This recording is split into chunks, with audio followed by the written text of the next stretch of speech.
I don't know why I never went to Prague until now. I missed out one of the most beautiful cities in the world. It rivals Paris or Rome, all the beautiful buildings after another. It's like an open-air museum. It also doesn't look real. It's like a movie set at times.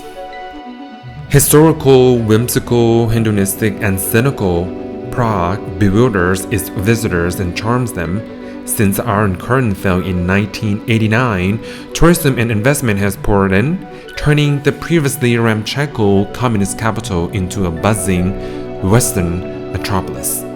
Hi everyone, welcome to Dennis and Hope channel.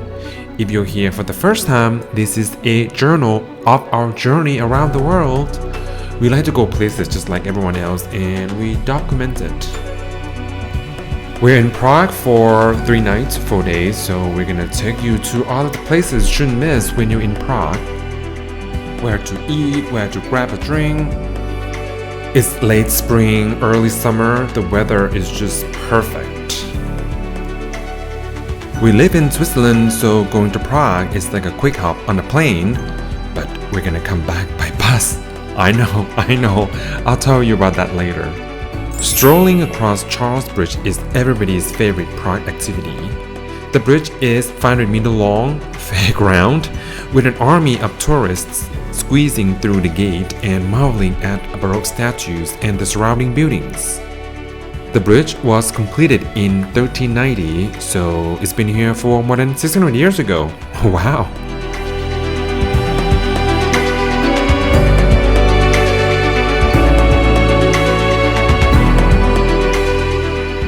Prague has a very big and vibrant old town. Walking in old town is like a fairy tale. You see, Prague has all the elements of a great fairy tale: cobblestone streets, alluring architecture, enchanting spires, and of course, a monumental castle. Our time in Prague was spent simply walking. We walked back and forth a lot.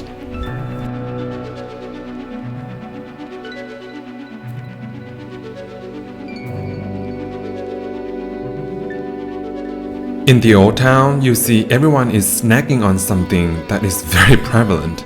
It is the chimney cake. There are so many stores selling chimney cakes. It is made from dough that is wrapped around a stick, then baked and topped with sugar, walnut mix, and ice cream. I mean, what can go wrong, right? Delicious! And there's so many Thai massage parlors with Thai ladies. I wonder why that is.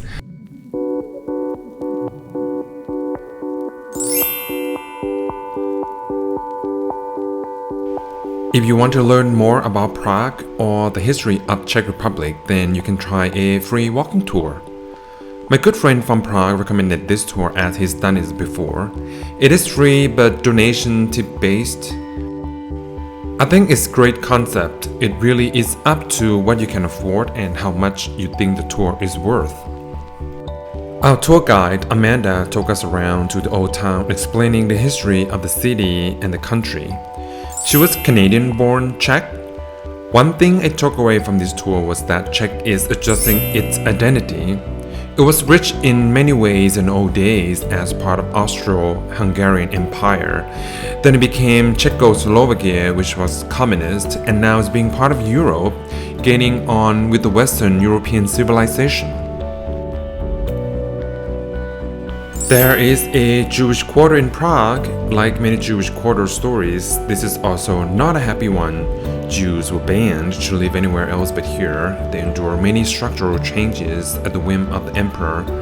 Fortunately, most significant historical buildings were saved from destruction.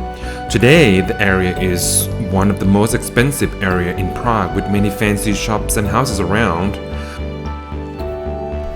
I'm sure you heard about Czech beer. It doesn't disappoint, especially after a long day walking. It's so refreshing.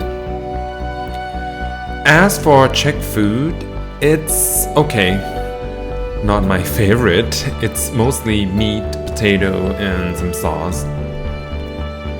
Oh, and many kind of sausages. I mean, I love sausages, but would I have it every day? Probably not. Luckily, this town is full of food from around the world, and one of them is Sansho. This restaurant was recommended by the same good friend of mine who used to live in Prague.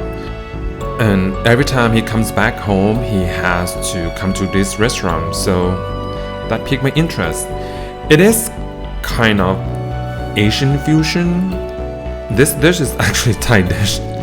Mussel with curry, what could go wrong, right? Our main course is papaya salad with pork curry. Finish it up with ice cream and chocolate cake. We visited so many other Asian restaurants later in the episode. One of the best things about traveling is we get to walk a lot. You don't really get fat even though you have 3 rich meals a day. We are walking to the famous Prague Castle, one of the most beautiful castles in Europe. According to Guinness World Records, it is the world's largest ancient castle complex, 570 meter long, an average of 120 meter wide, and covering the total area bigger than 7 football fields. The castle has always been a seat of Czech monarchs, as well as official residence of the head of state. Built over the time span of 600 years, St. Victor's is one of the most richly endowed cathedrals in Central Europe. It is pivotal to the religious and cultural life of Czechia. The castle also has an observation deck where you can take in the view of Prague in full.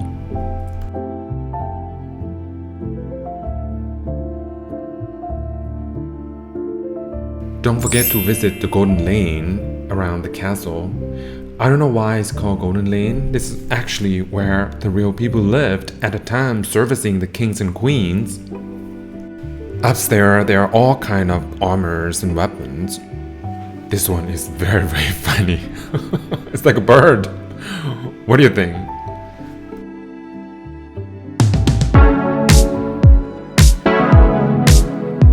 New day, new adventure. Today, we're gonna go to the central park of Prague. We go up by funicular and we're gonna walk down. The top of it is called Petrin. It is a quick less than 10 minutes ride to go up all the way to the top. For a beautiful day like this, many tourists and locals alike are enjoying the day in the park. Petrin Tower is the Eiffel Tower of Prague, the most visited attraction of this park.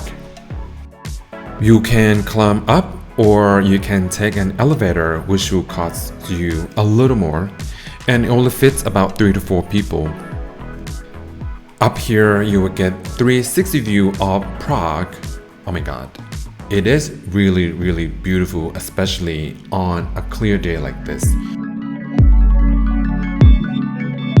Walking down from the top and taking in all the greenery is such a joy. It is great that there's a big park where everyone can enjoy. This is on top of the beautiful old city. I think I'm falling in love with Prague. I think I can live here. The main reason is there are all kinds of Asian restaurants all over the city. Oh my god. Here we had a Chinese noodle from Chongqing and the taste is the bomb. A Korean joint. Here we have all kind of soup and dumpling. Delicious.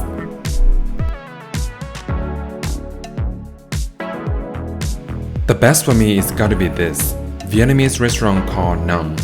It serves the traditional pho, which is our favorite dish.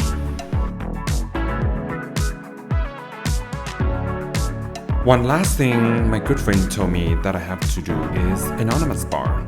You know, I like things anonymous already, so why not try it? It is a speakeasy bar. There's no big sign or anything, but it's inside this quiet building. We were there early, so it wasn't busy, which is great. All the drinks have their own concept and history. They have different menu each round you order. Also, there are 3 menus, so we tried them all. I have to say the drink is very, very good. It's nice to be told the story of the drinks, and this man came with the mask. I like this already. He took it off though. Inside the bar is kind of dark. Well, I guess keeping up with the anonymous theme. The main reason we went to the bar and got 3 drinks each because I was dreading the overnight bus from Prague to Zurich. We got on a bus at the main train station. The bus is actually very luxurious and comfortable. We did not fly back because the price of flying back is 3 times of the normal price. I can't. I don't do that. I mean, being ripped off. Thank you for watching. I hope this video inspires you to come and enjoy this beautiful city. If you like this video, please hit that like button and consider subscribing to this channel so you can see more of this kind of content. Goodbye and see you next time.